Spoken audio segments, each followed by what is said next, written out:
Hello everyone, I'm Asmin M. Bakal, and today I'll talk about Carl Ludwig von Bertalanffy. He was an Austrian biologist who created the general system theory.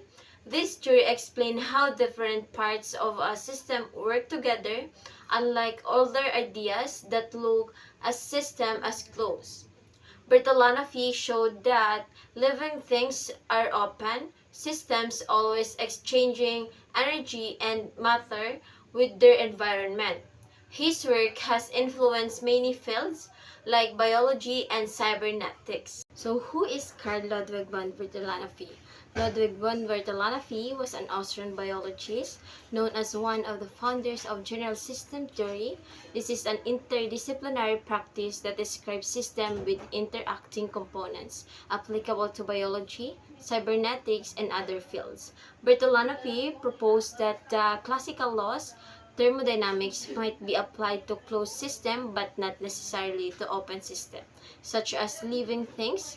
His mathematical model, an organism growth over time, published in 1934, is still used. Biography of Carl Ludwig von Bertalanffy. Ludwig von Bertalanffy was born on September 19, 1901 in Asgerdorf near Vienna. He came from a distinguished family which included many scholars and court officials.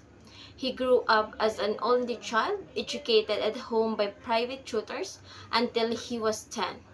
When he arrived at gymnasium, a form of grammar school, he was already well habituated in learning by reading, and he continues to study on his own. In 1918, Bertalanffy started his studies at the university level in philosophy and art history, first at the University of Innsbruck and then at the University of Vienna. In 1926, he finished his PhD thesis, translated titled Fechner and the Problem of Higher Order Integrations, on the psychologist and philosopher Gustav Theodor Fechner. In 1934, he received his habilitation in theoretical biology. Bertalanffy was appointed Privatdozent at the University of Vienna. In 1938, he joined the Nazi Party, which facilitated his promotion to professor at the University of Vienna in 1940. Between 1954 to 1955, he was a senior fellow at the Center of Advanced Study in Behavioral Sciences at Stanford. Next, he became the director of Cancer Research Division of Mount Sinai Hospital in Los Angeles. Afterwards, he went a visiting fellow to the Menninger Foundation in Topeka, Kansas, where he did some work on the problems of mental illness. In 1961, he returned to Canada as the professor of theoretical biology at the University of Alberta. In 1969, he left Alberta to join the staff of the newly formed Center for Theoretical Biology at the University of Buffalo, where he died in 1972. Today, Bertalanffy is considered to be a founder and one of the principal authors of the interdisciplinary school of thought known as General System Theory. So what is general system theory? General system theory is a general science of wholeness. This means that yung general system theory is tinitignan yung system as a complete or as a whole. Hindi siya tinitignan as a separate parts. For example, sa human body, as a system, of course, marami siyang parts like heart, lungs, and brain. And each part, no, may mga sariling function sila. Pero, nag-work sila together to keep the body alive and healthy. Hindi natin maiintindihan kung paano mag-work yung body natin by looking at the heart, at the lungs, ng separate. Need natin tignan ito kung paano sila nag-i-interact at nagko-connect para maintindihan natin ito. Second, general system theory views any section of universe around us that we can perceive can be described as a system. So, sinasuggest dito na any part of the universe na nakikita natin, na de-describe natin siya as a system. Included na yung lahat ng mga living organism at mga machines. So third is general system theory is the concept that systems cannot be reduced to a series of parts functioning in isolation, but that in order to understand the whole, one must understand the interrelations between these parts. So yung theory ni Carl Ludwig von Bertalanffy ay sinasabi nito ay hindi mo maintindihan ang isang system by only looking sa mga individual parts, but instead, we need to understand kung paano ito nag-work, lahat ng parts together as a whole. Good morning, everyone. Good morning, sir. I'm Benashay M. Barber from BSN1 Orem. So I'm one of the reporter of General System Theory by von Bertalanffy. Major concepts of the system theory. Number 1. Any section of the universe can be called as a system. So any part of the universe can be considered a system. This is a broad definition encompassing everything from a single cell to the entire cosmos. Number 2. System is being represented by its subsystems. A system is composed of smaller interconnected parts called subsystems. These subsystems work together to form the larger system. Number 3. Subsystems make up for a structure of a system. The subsystems called collectively create the structure of the system. The arrangement and interaction of the subsystems determine the system's overall behavior and properties. The attributes of a system.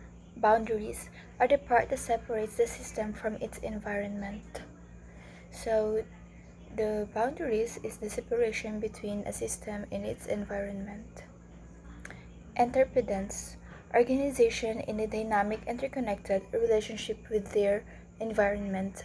So the interdependence, the dynamic interconnected relationship between a system and its environment. So the adaptation, ability to make the internal changes to protect itself and keep fulfilling its goals. So adaptation is system's ability to make internal changes to protect itself and achieve its goals.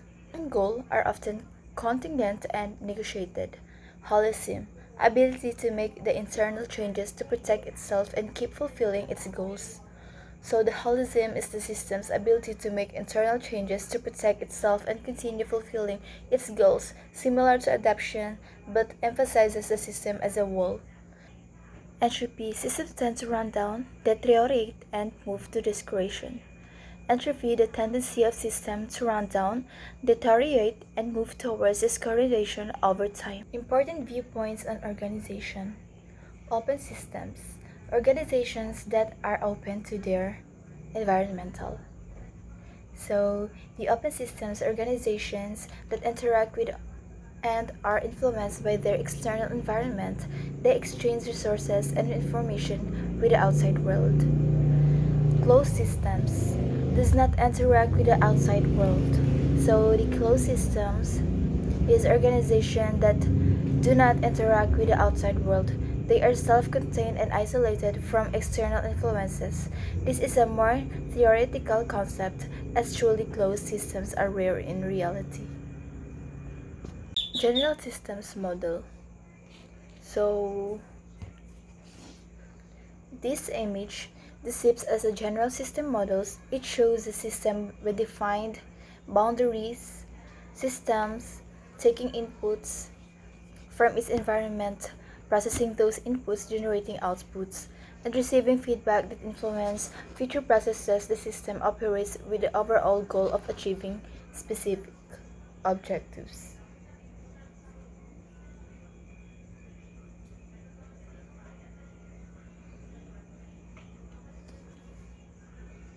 Advantage of the system theory. It focuses on the environment and how changes can impact the organization. So, environment focus, it considers the environment and how changes impact the organization. So, broadens the theoretical aspects for viewing the behavior of organization. So, broadened perspective, it provides a wider theoretical lens for understanding organizational behavior. It aims in meaningful analysis of organizations and their management.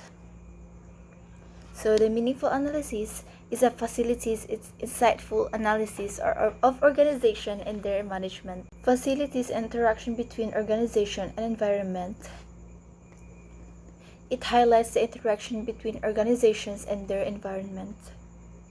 It is designed to deal with complete tasks. Complex task handling is designed to address complex tasks in situation. It aims in meaningful analysis of organization and their management facilities interaction between organization and environment. Okay. Good morning and assalamualaikum to each and everyone.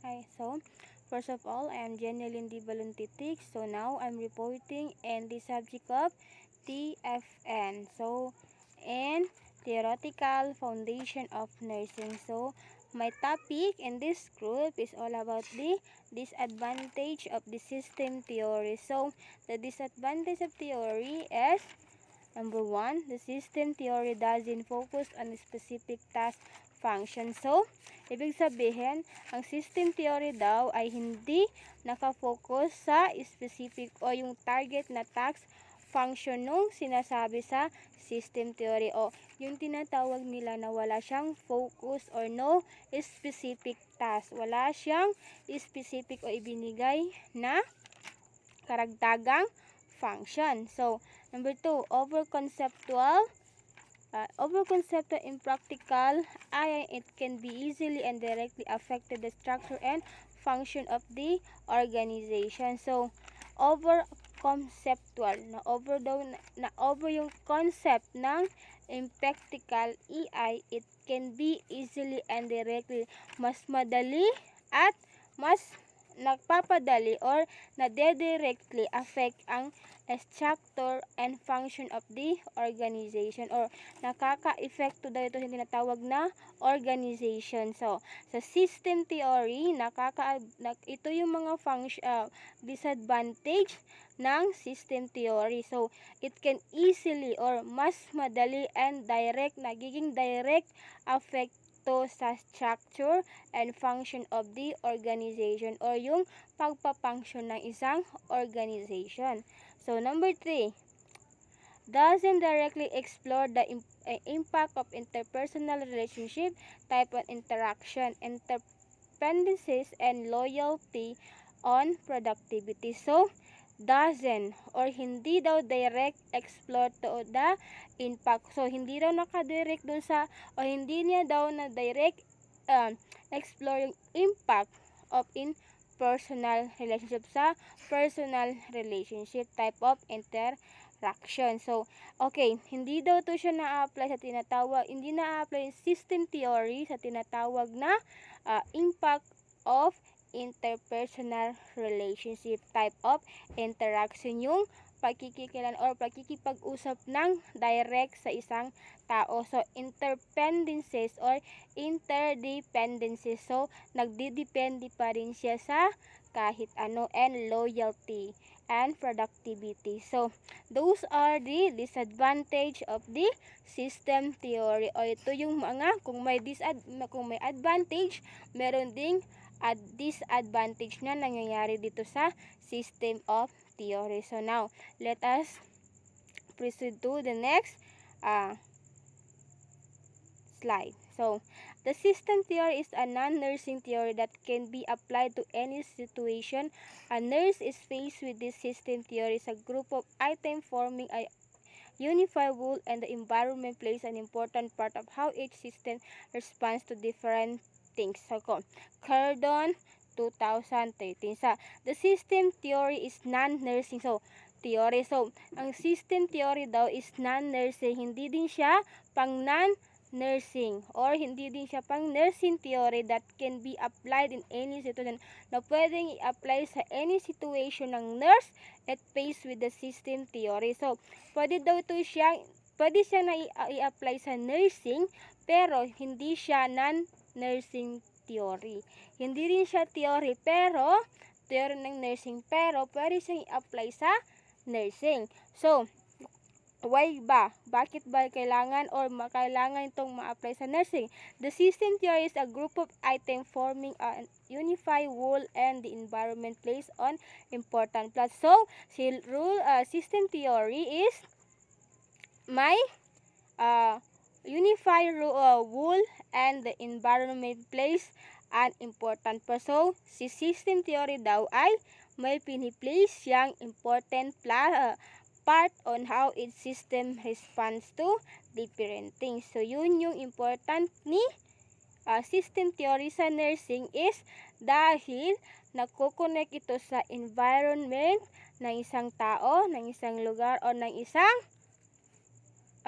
persona. So, environment plays an important parts on how each system responds. So, ito daw ay nagpi-play as an important part sa mga sa each system response. So now, let us move to the next slide.